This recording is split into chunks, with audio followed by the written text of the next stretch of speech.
보수 대선 후보라고 요즘 보수 언론에서 띄우는 사람들 보면요. 솔직히 말하면 이명박 박근혜 때 다 그냥 그 밑에서 딸랑거리던 사람이나 그 둘 중에 하나 붙어먹은 사람들이죠. 자, 그들은 이명박 박근혜 정부의 망한 거하고 관련해서 솔직히 말하면 책임을 져야 될 사람이라고 생각을 합니다.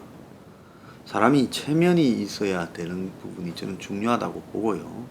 오늘날 이 보수의 몰락꼬라지가 이게 몰락이라고 생각 안 드십니까? 몰락이지요. 자, 보수 몰락꼬라지가 지금 보수의 대선 후보라고 거론되는 사람들과 관계가 없다고 볼 수 있습니까? 오늘 데일리안 보면요.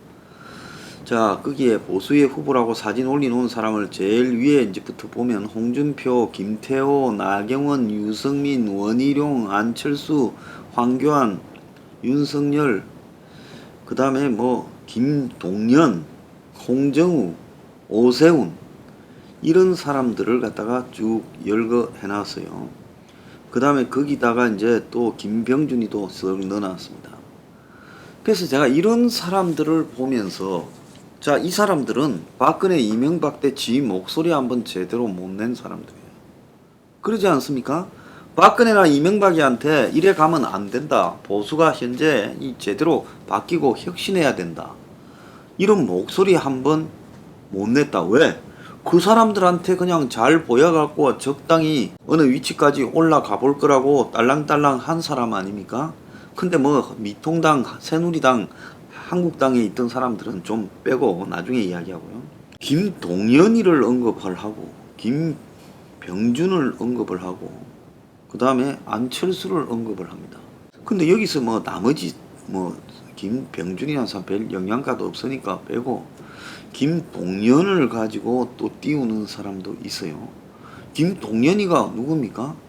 문 정권의 초대 부총리 했던 사람이잖아요. 그러지 않습니까? 내가 이 사람 부총리 임명받기 며칠 전에 저 교보에서 출판 기념회까지 했다 해서 내가 비판한 사람입니다. 그 부총리를 내정받고도 출판 기념회 하는 부분이 있었던 사람이에요. 정말로 사람이라고 생각하면 박근혜 정권에서 국무조정실장 하다가 문정권에서 경제부총리를 하고 그럴 수 있겠습니까? 또 이명박 정권 때는요. 예산실장과 기재부 차관했어요. 기재부에. 그러면 이명박, 문재인 세 정권에 다 잘 지냈어요. 자, 공직자가 아무렇게나 다 시키는 대로 잘한다 하지만 이 세 정권에 자기 소신을 확고하게 패가지고 그야말로 이 사람이 자기 입장을 밝혔느냐? 저는 그렇지 않았다고 봅니다.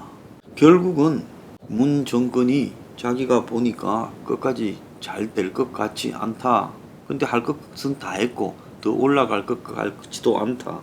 이래 보니까 이제 문 정권에 이제 이 끈을 놓고 지금 사단법인을 만들어서 전국을 돌아다니면서 지금 요즘 행사를 이벤트를 많이 하고 다닌대요. 자, 그래서 어려서 고생해서 고시가 됐다는 스토리가 있다고 하는데 아니 그 나이대의 시대에 스토리 없는 사람이 어디 있겠습니까? 그 스토리는 상고 나와가지고 은행 다니다가 행시되면 그 스토리입니까? 그런 사람 많습니다. 그 나이 때 가난한 사람이 대부분이고요. 찢어지게 가난한 사람이 부자는 소수입니다. 그래서 김동연이 관료 생활을 한 것 외에 국민을 위해서 뭘 봉사를 한 게 있습니까? 그렇지 않습니까? 그래서 대선 후보는 자기 철학이 없이 개나 소나 다 되는 겁니까? 저는 이 보수 쪽에 거론되는 대선 후보 지난번에 보면 반기문이 된다고 거기에 탈당에 나가가지고 줄 서고 탄핵에도 반기문 만들면 된다 하고 그러지 않았습니까? 그래서 내가 이 사람 2달 못 갈 거라 했는데 2주도 못 가더만요.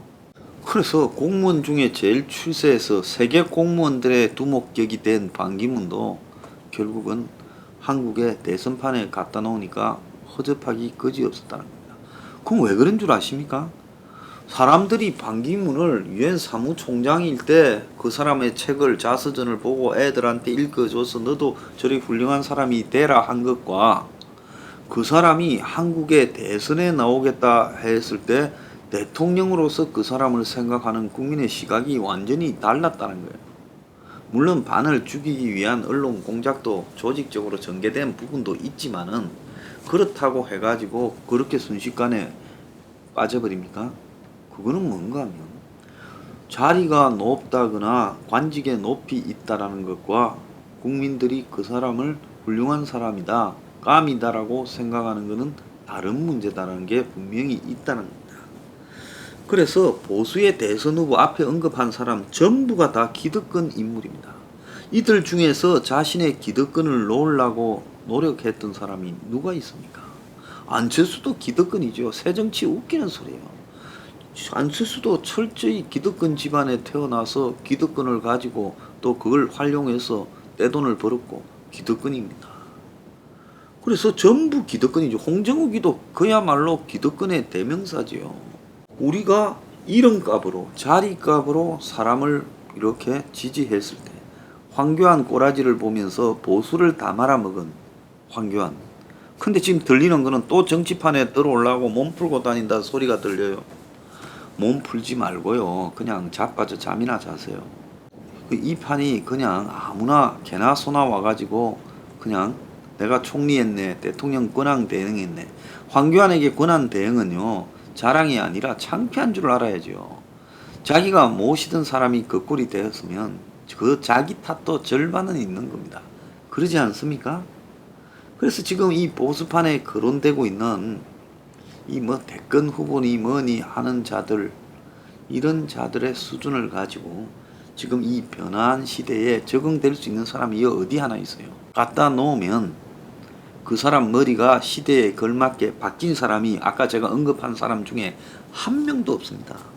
이 사람들은 변화하는 시대를 이해를 못하는 사람이에요. 이 사람들 경제관을 한번 물어봐요. 여기 있는 사람 중에 국가적 주택 공급을 찬성하는 사람이 어디 한 명이라도 있나요? 그거는 사회주의적이라고 생각하는 사람들일 겁니다. 그런데 안 된다는 거예요. 이들 머리 수준으로. 사람은 자기의 시대가 그런 머리 생각 수준을 가지고 살던 전성기가 있습니다. 그게 통하던 때가 있어요. 그런데 어느 날 그게 이 물이 한번 흘러가면 되돌아서 거꾸로 못 올라오듯이요. 지나가 버립니다. 그러면 내 시대가 끝났구나 알아야 돼요. 그런데 그 시대가 끝났다는 걸 알지 못하고 옛날에 가진 그 사고를 가지고 그런 행태로 또 대권을 가겠다라고 이야기를 한들 그 설사 대권 후보가 된들 그 사람이 선거에서 몇 프로를 받겠습니까? 지금 이 보수 진영에서 정말로 필요한 부분은 기존의 보수에 대해서 이것은 아니다라고 해야 돼요. 기존의 보수는 이건 보수도 아니다. 썩어 문드러진 한마디로 폐기물이다라고 해야 되는 겁니다. 8.15 때 모이자는 거예요. 잘 되길 바래요. 그렇지만은 뭐하러 모이는가? 모여서 뭘 주장할 건가? 그 다음에는 그러면 어떻게 할 건가?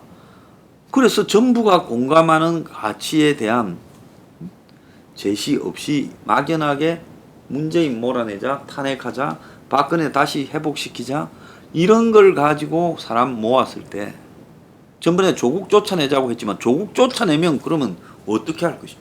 그 부분이 없었기 때문에 문이 스스로 조국을 내리니까 김이 빠져서 10월 뭐 3일 날 사람이 뭐 몇십만 명이 모였다고 같이 뭐 시민혁명이 일어났다고 주장했지만 혁명은 개뿔. 그딴 혁명이 어디 있어요. 한 달도 가지 못하는 그게 혁명입니까?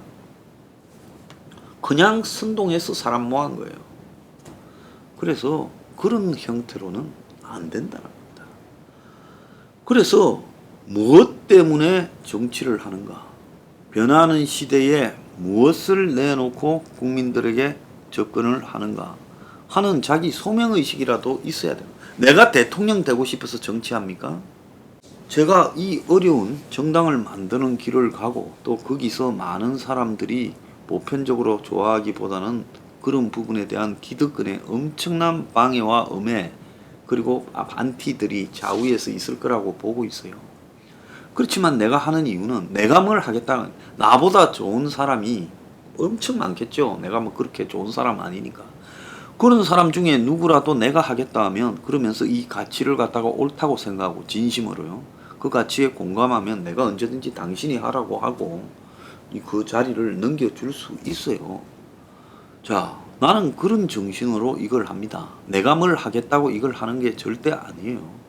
적어도 이 나라의 앞에서 열거한 이런 인물들은 엄청난 덕을 보고 살은 사람이고, 그래서 서울시장도 하고 국회의원을 몇 번 하고 대선 후보도 하고 총리도 하고요, 당의 대표도 하고 그렇게 살아온 사람들 아닙니까?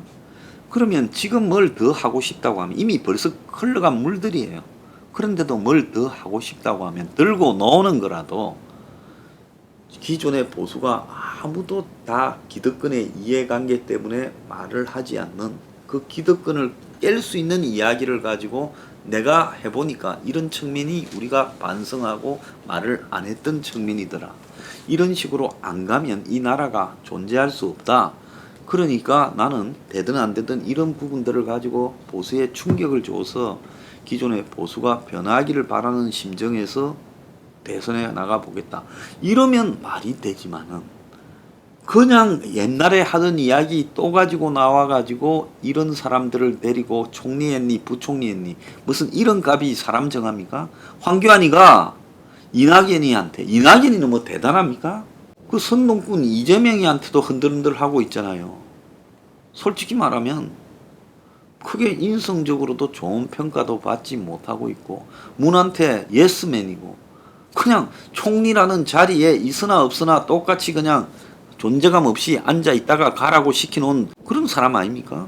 그런 사람한테 황교안이 졌다는 걸, 황교안이는 그런 사람도 못 된다는 걸 의미하는 거 아니겠어요? 그럼 김동연이를 또 띄우고 자빠졌어요. 그래서 내가 정말 가소롭다고 생각합니다. 이런 사람이야말로 좌우를 넘나들면서 한국 사회의 기득권으로 살았던 대표적인 사람이죠. 그래서 옛날에 뭐 가난하고 어렵게 공부했다? 그러면 사람이 돼야지. 옛날에 어렵고 가난하게 자라서 출세했다고 전부 더 사람이 안 돼버리고 옛날에 어려웠던 시절을 잊어버린 사람들이에요. 그런 사람들을 데려다가 스토리 있다고 만들어 본들 보수가 변하겠습니까? 적어도 이 시대에 집 때문에 이렇게 사람들이 고생을 하면 그 고생하는 사람들을 위해서 부동산 정책이라도 우리가 이거는 정말 원가로 국가가 공급해야 된다.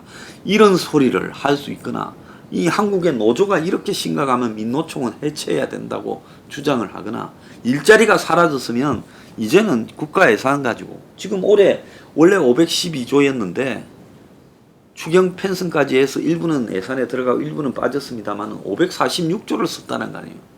그런 돈을 쓰고 나라가 이 꼴 될 것 같으면 제가 봤을 때 그 한 3분의 1이라도 고용에 투입을 했더라면, 그래서 정규적으로 고용해서 제가 이야기하는 대로 사교육이나 더 나아가서 요양이나 이런 노인 요양이나 이런 부분에 투입했다면 나라가 제대로 생산적인데 부가가치를 창출하는데 사람을 썼고 또 그 대가가 그들에게 뿌린 월급이 소비로 돌아왔을 겁니다.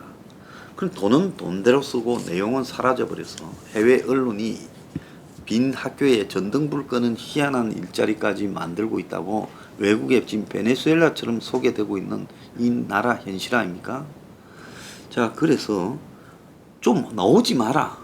창피하지 않느냐. 새로운 가치와 주장을 시대에 맞게 그야말로 이 시대에 고통받는 다수 서민들을 위해서 제기하지 못할 바에는 나오지 말아야 된다. 그리고 대선 후보라고 다니다가 정말 돌맞을 수 있다라는 두려움도 좀 가진 뻔뻔한 놈들이라고 생각합니다. 그리고 제가 대중들한테 이야기하는 거는요. 서민 대중들이 그야말로 그 사람이 과거에 무슨 벼슬 했다고 고시 붙었다고 박수치고 그들을 평가해주고 매선했다고 그렇게 해서는 안 된다. 그런 사람들 중에서 그런 놈들 중에 당신들 편들 사람 하나도 없습니다. 정신을 차려야 된다. 당신들이요. 대통령을 무슨 이런 값으로 뽑는 게 아닙니다. 그야말로 당신들을 지금 현실을 제대로 알고 당신들의 삶을 개혁하겠다고 기득권의 범주에서 나와가지고 그야말로 몸을 던져서 반기득권을 입장에 설 수 있는 사람을 지지해야 된다는 거예요. 그래야 당신들의 삶이 변화될 거 아닙니까? 문재인요, 누가 봐도 기득권이지요. 대학 다닐 때 데모 조금 하다가 평생 기득권으로 사는 사람 아닙니까? 그리고 노무현 밑에 붙어서 그냥 자동 출세했고요. 그 문재인을 뽑았을 때 저 문재인이 어떻게 할 거라, 본질적으로 기득권에 벗어나지 못할 거라는 거는 예상이 됐던 부분이에요. 그래서 제가 문재인이 대선 나왔을 때 삼성공화국 2가 될 거라고 안 했습니까? 지금 삼성 기소유예할 거래요. 이재용이 기소유예. 죄는 있는데 기소하지 않겠다. 자, 그걸 몰랐습니까? 부동산 정책을 이리 갈 줄 몰랐어요? 자꾸 그냥 집 가진 사람이나 임대인만 쪼고 그야말로 아파트를 저렇게 비싼 값으로 팔아먹는 게 당연한가에 대해서는 노타치 하잖아요. 이 나라에는 국민부터 대선하겠다는 사람을 어떻게 바라봐야 되는가에 대한 시각 교정이 있어야 된다. 이 정치인은 봉사다. 봉사가 소명으로 되어 있는 사람이 해야 되고, 그리고 변화하는 시대를 이해하는 사람을 해야 된다. 그런데 하나같이 보면 사기꾼들만 지금 뽑지 않습니까? 여태까지 대통령 뽑은 것 중에 사람 같은 게 어디 있습니까? 왜 그리 뗀 줄 알아요? 이 나라 국민들이 대통령이나 공직에 나선 사람을, 선출직에 나서는 사람을 어떤 사람을 골라야 되는가에 대한 인식이 없다 보니까 사기성이 뛰어난 사람이 그 직에 더 접근하기가 쉽다라는 겁니다. 그러니까 이제요, 보수 바닥에 수많은 기득권적 인물들이 한자리 해먹겠다고 달라드는데 그들은 시대가 변했다는 걸 모르는요, 그야말로 그 밥에 그나물 같은 이스나만한 인물들입니다. 대중이 정신 차려야 된다는 말을 하고 싶습니다.